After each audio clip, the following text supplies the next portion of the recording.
यानी 10th जनवरी को exam हुआ है आपका सीटेट का। कुछ क्वेश्चंस एकदम अलग हैं और जो क्वेश्चंस अलग हैं हम उनको समझेंगे। कई सारे क्वेश्चंस हैं और ये चीज़ को अब हमें नॉर्मलाइज कर लेना चाहिए कि कुछ क्वेश्चंस अलग अब आने लग गए हैं सीटेट में अगर देखें, और इस बार तो स्पेशली, तो उस चीज़ को लेकर के टेंशन में नहीं आना। दूसरी बात, आपका कोई कॉम्पिटिशन नहीं है किसी से। लास्ट टाइम भी अगर हम देखें नॉर्मलाइजेशन जैसा कुछ हुआ नहीं था, वेबसाइट पर कहीं नहीं लिख के आया और 90 मार्क्स ही आपको लेकर के आने, तो इसमें टेंशन नहीं लेनी कि हाय अगर कोई क्वेश्चन बता दे रहा है तो इससे किसी का नुकसान है, कुछ नहीं है। आपको भी अगर आपका कल एग्जाम है 11 को तो आप शेयर कर दीजिएगा। इसके अलावा अब हम बात करते हैं असर्शन वाले भी क्वेश्चंस कई लोगों ने शेयर किए। पहले तो उन सभी का धन्यवाद जिन लोगों ने भी क्वेश्चन शेयर किए, पेपर से आकर के याद भी रखते हैं। कई लोग तो 4-4 ऑप्शंस याद रख लेते हैं, जो कि बड़ी मजे की बात है। चंदन शर्मा ने ये कुछ क्वेश्चंस बताएं, फटाफट से शुरू करते हैं। कई सारे क्वेश्चंस हैं जो एकदम डिफरेंट है।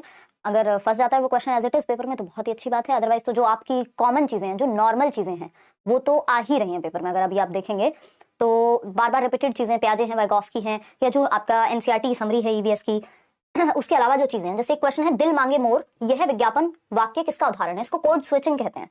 ये हो सकता है लास्ट टाइम भी आया था, बस ये हम मिस कर गए। इसको कोड स्विचिंग कहते हैं। इसको संस्कृत में भी पूछा जा सकता है, कोड स्विचिंग, कि आप कोड स्विच करते हैं। दिल क्या है? हिंदी भाषा का शब्द है ना। मांगे भी अगेन, बट मोर को इन्होंने अंग्रेजी जोड़ दिया इसमें, तो इससे क्या होता है, दूर तक जाती है बात और लंबे समय तक आप याद रख पाते हैं, है ना। जैसे एक शब्द हिंदी का, एक शब्द इंग्लिश का, तो इस तरह से जोड़ करके ये क्या कहलाती है? कोड स्विचिंग कहलाती है। तो एक तो क्वेश्चन ये रहा। दूसरा एक क्वेश्चन है आपका, हाँ भाई ठीक है, आ जाओ पहले, कोई बात नहीं, ज्वाइन कर लो एक बार, शेयर कर देना उन लोगों के साथ। थोड़ा लेट हो जाते हैं, मेरी बाकी क्लासेस चल रही होती हैं। ठीक है, चलिएगा देखिएगा। तो अगर हम बात कर रहे हैं यहाँ पर पोचमपल्ली क्यों प्रसिद्ध है, तो आपको पता है सिल्क के लिए प्रसिद्ध है, और आपकी बुक में आंध्र प्रदेश में ये है। वैसे आजकल जो है अगर लेटेस्ट हम देखें तेलंगाना का भाग है, ठीक। तो अगर तेलंगाना ऑप्शन में है तो वो आप टिक कर सकते हैं, अदरवाइज आंध्र प्रदेश, ठीक। इसके अलावा यहाँ पे सिल्क पोचमपल्ली हमने पढ़ा है एनसीईआरटी में। प्याजे से क्वेश्चन नॉर्मल है, वैन हील से भी क्वेश्चन नॉर्मल है। वैन हील में एक बात ध्यान रखिएगा, कल भी मैंने बताया था कि एज मैटर नहीं करती जितना कि सीक्वेंस या इंस्ट्रक्शन किस तरह से दी गई है ज्योमेट्री को पढ़ाने की। और ये maths pedagogy in one shot, EVS in one shot, बहुत सारी चीजें हमने डिस्कस की हैं ऑलरेडी, सारे मैराथन सेशन आप देख सकते हैं। इसके लिए मोर की विशेषता पूछी थी कि क्यों पक्षियों का राजा कहा जाता है, ऑल इस पे आप मोर के बारे में थोड़ा सा पढ़ के जाएंगे। इसके अलावा राजमार्ग से संबंधित एक प्रश्न था कि 6 लेन होते हैं, यानी 6 लेन्स, तो आप राजमार्ग उसको कहेंगे। इस तरह की चीजें थी। और अगर हम बात करते हैं, मैंने बहुत सारे क्वेश्चन तो हटाए हैं क्योंकि वो बार बार रिपीट हो रहे थे। योगा डे जो है वो सेलिब्रेट होता है हमारी कंट्री में, ये हमें पता है, डे भी याद रख के जाइएगा। और which of these is the yoga capital of India, यानी भारत की योग राजधानी किसको कहेंगे, तो ऋषिकेश, है ना। आंसर हो जाएगा ऋषिकेश। ये बहुत लोगों ने रिपीटेडली बताया है, उन्हीं क्वेश्चंस को रखा है जो बार बार रिपीट किए हैं आप लोगों ने पेपर में, तो Rishikesh is the right answer इस केस में। इसके अलावा अगर हम बात करें, मुझे लग रहा है नोटिफिकेशन आज गया नहीं है, आप शेयर कर दीजिएगा इसको, सेशन को। और major art of Daman island, तो दमन आइलैंड की मेजर आर्ट की बात की है तो वहां पे painting of tortoise shell, tortoise से कछुए की कवच की जैसी चित्रकारी होती है, ये हम अभी तक देख पा रहे हैं, ठीक है ना। और इसके अलावा अगर हम बात करते हैं, नेक्स्ट पॉइंट पे चलते हैं जब, तो नेक्स्ट पॉइंट है आपका, नेक्स्ट क्वेश्चन है the biggest fear of south India, यानी दक्षिण भारत का सबसे बड़ा मेला। तो यहाँ पे फिर हमारा आंसर हो जाएगा समक्का सरालम्मा, ठीक। ये हो जाएगा इसका आंसर जो है आपका दक्षिण भारत का। ये वो क्वेश्चंस हैं जो रिपीटेडली पूछे गए हैं, है ना। ये वो क्वेश्चंस हैं जो रिपीटेडली पूछे गए हैं आज, मतलब रिपीटेडली बताए हैं आप लोगों ने आकर के पेपर में। और इसका नोटिफिकेशन बिल्कुल नहीं गया है आज, एक मिनट रुकिएगा, देखिए। चलिए, तो ये एक बेसिक सी बात हुई। इसके अलावा अगर हम बात कर रहे हैं आपका, तो ये समक्का सम्मेलन हो गया, ये दक्षिण भारत का सबसे बड़ा मेला। इसके अलावा अगर हम देख रहे हैं, is it used for travelling in space, travel करने के लिए स्पेस में, अंतरिक्ष में यात्रा करने के लिए, तो रॉकेट का प्रयोग, ये आपकी बुक में भी दिया गया है, वो सुनीता विलियम्स वाले चैप्टर में, ठीक है ना।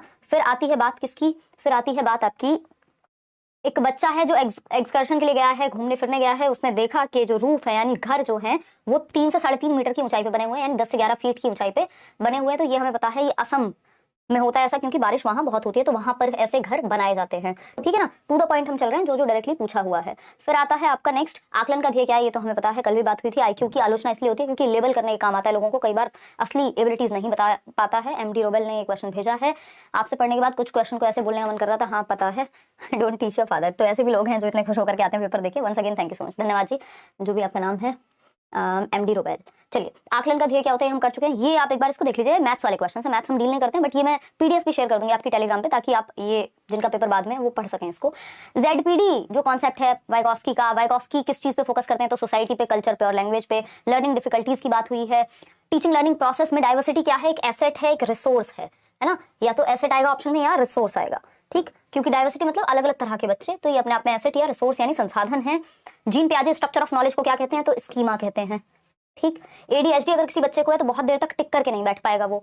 ठीक। आईक्यू को ऑफन क्रिटिसाइज हम करते हैं क्योंकि ठीक से एबिलिटी नहीं बता पाता, इंडिविजुअल डिफरेंसेस का ध्यान नहीं रख पाता कई बार। सीक्वेंस ऑफ डेवलपमेंटल स्टेज जो मॉरल डेवलपमेंट की है तो हमें पता होना चाहिए कि पहले आपका पनिशमेंट एंड ओबीडियंस, फिर आपका tit for tat mutual exchange, फिर good boy nice girl orientation, फिर लॉ एंड ऑर्डर, फिर social contract orientation, then universal ethical principle. ये 6 स्टेजेस हैं आपकी कोहलबर्ग की। ठीक। और अर्लीस्ट सोशलाइजेशन कहाँ से शुरू होगा? फैमिली से शुरू होगा। ठीक। पियाजे की जो थियरी है उसमें जो बच्चे हैं वो सिंबल्स रिप्रेजेंट कब करना सीख जाते हैं? प्री ऑपरेशनल में करना सीख जाते हैं। आलिया ने भेजा है, ये बुढ़ाना महाराष्ट्र से हैं, बहुत बढ़िया आलिया, धन्यवाद। ऐसा एक टीचर क्लास में चार्ट लाती है और उसमें दिखाई जाती हैं जो चीजें दिखाई जा रही हैं और कुछ खाने की चीजें लाती हैं, कहती है उनको पहचानना है। तो ये प्रैक्टिकल है जिसमें ऑब्जर्वेशन भी इंक्लूडेड है। अगर एक ऑप्शन चूज करना होगा तो हम प्रैक्टिकल चूज करेंगे। ये तो आप देख ही रहे हैं, इस तरह के योगफल के क्वेश्चंस आते हैं। हॉर्नबिल फेस्टिवल कहाँ मनाया जाता है? तो नागालैंड में, ये बुक में गिवन है आपके। ठीक। तो ये बेसिक सी बातें हैं जो आपकी यहाँ पे गिवन है। आगे बढ़ेंगे। Stuttering means that a child stops, यानी स्टैमरिंग या हकलाना कहते हैं इसको, कि बीच में बच्चा अपनी बात को कम्युनिकेट करने में अटकता है, तो स्टैमरिंग या स्टटरिंग कहते हैं इसको। ठीक। आगे बढ़ेंगे नेक्स्ट क्वेश्चन पे। एम्ब्रॉयडरी क्राफ्ट ऑफ वाराणसी, तो इसमें कलमकारी और इस तरह की कई चीजें थी। एग्जैक्ट ऑप्शन इसमें हमारे पास नहीं है, बट इसको आप पढ़ जरूर जाइएगा। शाहरुख खान कह रहे हैं कि बुल्धाना से हैं, ये महाराष्ट्र से, बहुत बढ़िया। पर्यावरण में थीम आधारित प्रश्न, तो थीम वही 6 थीम्स हैं, रोज रिपीट हो रहे हैं ये, है ना। इसके अलावा आदिवासी उत्सव पे एक क्वेश्चन है दक्षिण भारत में, वो हमने अभी बात कर ली जो स्टार्टिंग में एक था आपका। और निम्न में से कौन सा अंतरिक्ष यात्रा के लिए यूज होगा, ये भी हम बात कर चुके हैं। ये सारे रिपीटेड है, ये लास्ट वाला नया है। सड़कों का सर्व उच्च मार्ग जो अधिकतर 6 पथ या फिर अधिक होते हैं, तो वो राजमार्ग हमने अभी बात की, है ना। और इसके अलावा फर्स्ट शिफ्ट की, जिसमें एक ये नया क्वेश्चन है कि विद्यालयों को अधिगम के संवेगात्मक पहलू को अनदेखा कर देना चाहिए, ये था क्या? कथन। ये रीजनिंग और असर्शन वाले भी क्वेश्चन कई आ ही रहे हैं। मैं कोशिश करूंगी कल अगर समय निकाल पाई तो। असर्शन क्या है कि जो स्कूल्स हैं उनको बच्चे के इमोशनल एस्पेक्ट को इग्नोर कर देना चाहिए, तो पहली बात ये भी फॉल्स हो गया। और इसका रीजन क्या दिया है? इन्होंने कहा है कि जो इमोशंस और कॉग्निशन होते हैं वो एक दूसरे से संबंधित नहीं होते, इंटर रिलेटेड नहीं है, ये भी फॉल्स है। तो A and R both are wrong और फॉल्स, हम ये कहेंगे इस तरह के क्वेश्चन में, असर्शन और रीजनिंग वाले क्वेश्चन में। इतनी बात क्लियर है, ए एंड आर दोनों ही रॉन्ग हैं। ठीक। अब ये लास्ट में खत्म होता है आज का सेशन। ये मोटिवेशनल शायरी आप में से किसी लर्नर ने भेजी हुई है, हमारे टाइपिस्ट जी ने हमको भेज दी है कि कुछ नहीं मिलता दुनिया में मेहनत के बगैर, मेरा अपना साया भी मुझे धूप में आने के बाद मिला, है ना। तो धूप में जाने की मेहनत की है उन्होंने, खैर मजाक की बात अलग रही। तो अभी हमने कई सारे नए क्वेश्चन आज डिस्कस किए हैं, ये तो हमारा शाम का डिस्कशन है। ठीक। तो आपको एक तो वही बेसिक चीजें हैं जो आपका एनसीआर, जो नोट्स आपको मिले हुए हैं डिस्क्रिप्शन बॉक्स में, फ्री नोट्स का लिंक है, पूरे 5 सब्जेक्ट के आपको नोट्स गिवन है, बाइलिंगुअल गिवन है, हिंदी इंग्लिश उस तरह से। इसके अलावा मैराथन सेशन या वन शॉट सेशंस भी आपको लेट्स लर्न पे मिल जाएंगे। आप में से बहुत सारे लोग ऑलरेडी उनको देख चुके हैं, और तो वो आप देख सकते हैं अगर पेपर थोड़ा दूर है। अगर कल ही पेपर है तो ये जो नए क्वेश्चंस बताए हैं, मोर के बारे में पढ़ लीजिएगा, राजमार्ग के बारे में पढ़ लीजिएगा, ये जो फेस्टिवल की बात हो रही थी उसके बारे में पढ़ लीजिएगा, योगा डे के बारे में पढ़ लीजिएगा, तो थोड़ा आपको पता होना चाहिए। बाकी ऑल द बेस्ट, आप अच्छा करें कल के एग्जाम में, और टेंशन लेनी नहीं है। अगर 2-4-6 क्वेश्चन अलग भी आ रहे हैं तो टेंशन नहीं लेनी, लेकिन एक काम होना चाहिए कि आप अपनी गलती से टाइम वहां पे कम नहीं पड़ना चाहिए, तो अपना टाइम मैनेज करके रखिएगा। 30 क्वेश्चन होते हैं एक सेक्शन में, 30 मिनट से ज्यादा आप एक सेक्शन को नहीं देंगे। 5 सेक्शन है, 150 मिनट 150 क्वेश्चन, ठीक है ना। तो इतना आप प्लीज वहां पे ध्यान रख लीजिएगा। बाकी ऑल द बेस्ट। नंबर आपको व्हाट्सएप नंबर मैंने टेलीग्राम पर भी मैं शेयर कर दूंगी, और वहां आप एक बार कल जो इनका भी पेपर है वो शेयर कर दीजिएगा। वैसे अब आपके एनालिसिस में बहुत कुछ नया बचा नहीं है क्योंकि वही चीज़ें अब रिपीट हो रही हैं, बट ठीक है, अभी 1-2 दिन और हम एनालिसिस जारी ही रखेंगे, फिर उसके बाद देखेंगे क्या करना है, ठीक है ना। 5205 ये व्हाट्सएप नंबर है। जो भी आपके मेमोरी बेस्ड क्वेश्चंस हैं, आज आपने मतलब क्वेश्चंस भेजे, रोज आप क्वेश्चंस भेज रहे हैं, प्रॉपर 4-4 ऑप्शंस के साथ भेज रहे हैं। ये पीडीएफ में शेयर कर दूंगी टेलीग्राम चैनल पे। ये सेशन पसंद आया हो तो आप लाइक शेयर करके जाइएगा। इसके अलावा सब्सक्राइब करके रखिए, अभी केवीएस की भी तैयारी बढ़िया से करेंगे, प्रैक्टिस करेंगे प्रॉपर यूट्यूब पर भी। बस थोड़ा सा सीटेट से भी फ्री हो जाए, बैचेस में पढ़ाई हमारी चल रही है। अगर आप बैचेस में हैं और इनकेस आप तक नोटिफिकेशन नहीं गया है तो अपनी क्लास देखिए चेक करके। मंडे से आपकी क्लासेस कंटिन्यू हो गई हैं, फ्राइडे आपकी छुट्टी रही थी। डर लग रहा है मैथ और इंग्लिश में? देखिए मैथ्स में तो ऐसा कुछ नया नहीं बता रहा कोई भी, वही जो आपका nature of mathematics and all आ रहा है, एनसीएफ से क्वेश्चन है, निपुण भारत से क्वेश्चन आ गए हैं एनसीएफ के केस में एक आध, तो उस केस में आपको टेंशन लेनी नहीं है। सीडीपी एज इट इज आ रहा है, पूरे क्वेश्चन एज इट इज आ रहे हैं। इसके अलावा अगर हम बात करें ईवीएस में 1-2-4 क्वेश्चन इधर उधर आ जा रहे हैं जो आप अपने कॉमन सेंस का भी यूज करेंगे तो, लेकिन जो बेसिक आपका कॉन्सेप्ट है, जो सिलेबस है, उसको मल्टीपल टाइम्स रिवाइज करके जाइए, वो नोट्स मल्टीपल टाइम रिवाइज करके जाइए। और फिर अगेन आपको फिर सिंपल फंडा याद रखना है, जहां बच्चा एक्टिव है पेडागोजी का क्वेश्चन तो गलत होगा ही नहीं आपका। अगर नॉट व्हाट लिखा है तो ध्यान रखिएगा कि जो गलत है वही सही है वहां पे, क्योंकि नॉट लिखा है, पूछा ही गलत है ना। ये बातें आपको पेपर में याद आती हैं अच्छे से, और इन चीज़ों को ध्यान में रखना है। असर्शन और रीजनिंग वाले क्वेश्चंस मैं थोड़ी सी थकी हुई भी हूँ और क्लासेस भी चल रही हैं, मैं कोशिश करूंगी कि कल शाम को करा पाऊँ, नहीं तो देखती हूँ मैं, मतलब उस पर अभी मैं प्रॉमिस नहीं कर पाऊंगी। और मैथ्स की पेडागोजी की भी वन शॉट मैंने आपको कराई हुई है, नोट्स भी दिए हुए हैं, वो डिस्क्रिप्शन बॉक्स से फ्री है, ये सारी चीज़ें वो आप डाउनलोड करके पढ़ लीजिए।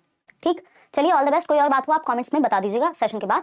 Thank you so much. आप सोइए, मैं भी बाकी चीज़ों पे ध्यान देती हूँ। टेक केयर, गुड नाइट, है ना। ईवीएस कठिन होता जा रहा है। देखो वो उसमें 15-20 नंबर की पेडागोजी फिक्स है, 15 नंबर की, 20 नंबर की आपकी एनसीईआरटी है। उस 20 में से अगर 5 क्वेश्चन नए आ ही गए तो कोई बात नहीं, अपनी एनसीईआरटी को पक्का रखो और उसमें कोशिश करो, अपने कॉमन सेंस का यूज करो, नेगेटिव मार्किंग तो कुछ है नहीं, ठीक है ना। और दूसरा, कई बार ऐसा होता है कि हिंदी में क्वेश्चन गलत लिखा होता है तो इंग्लिश में जरूर उसको ट्रांसलेट करके वहां पे देख लो।